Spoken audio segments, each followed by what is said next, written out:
আসসালামু আলাইকুম everyone, Khushi's cooking studio থেকে সবাইকে জানাচ্ছি স্বাগতম।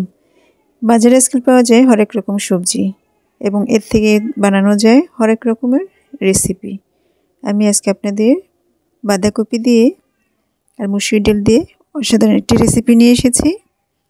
আশা করি আপনাদের সবারই ভালো লাগবে। আমি এখানে মসুর ডাল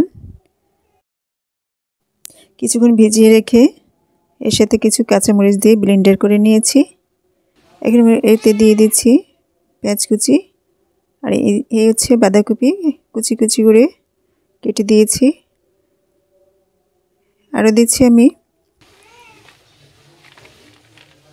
বাঁধাকপিগুলো দেওয়ার পর আমি দিয়ে দিচ্ছি এখন সামান্য হলুদের গুঁড়া, দিয়ে দিচ্ছি মরিচের গুঁড়া, লবণ। এখন সব উপকরণগুলোকে আমি ভালো করে মিশিয়ে নিচ্ছি। আপনি চাইলে এর সাথে বেসন বা কর্নফ্লাওয়ার দিয়েও মিশিয়ে নিতে পারেন, তাহলে এটা আরও ক্রিস্পি হয়। আসলে এই বাঁধাকপি দিয়ে বানানো যায় হরেক রকমের রেসিপি, বিশেষ করে বাইরের কান্ট্রিতে নানান রকম রেসিপি বানিয়ে থাকে বাঁধাকপি দিয়ে। আমরা বাঙালিরা হয়তো দুই একটা রেসিপি জানি, কিন্তু ইদানিং বিভিন্ন ফুড কোর্ট তৈরি হওয়াতে এবং ফাস্টফুড চালু হতে এখন বাঁধাকপি বিভিন্নভাবে রেসিপি বানানো হচ্ছে। যাই সব কিছু মাখানো হয়ে গেছে আমার। এখন আমি মাখিয়ে এখন একটা কড়াইতে পর্যাপ্ত তেল দিয়ে নিচ্ছি।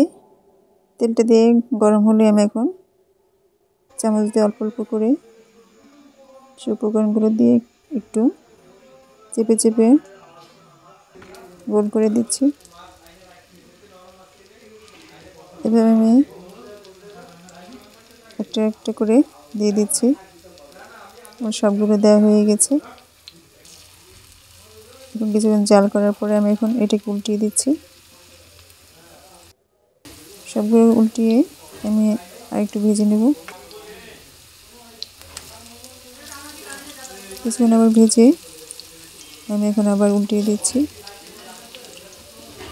এভাবে একটু লালচে করে ভেজে নিয়ে আমি এখন এগুলোকে প্লেটে উঠিয়ে নিচ্ছি।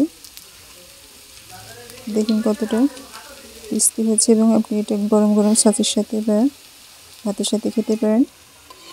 বিকেলে নাস্তা বা বাচ্চাদের টিফিনও দিতে পারেন। ভিডিওটি ভালো লাগলে অবশ্যই লাইক, কমেন্ট এন্ড শেয়ার করবেন। সবাই ভালো থাকুন, সুস্থ থাকুন। আল্লাহ হাফেজ।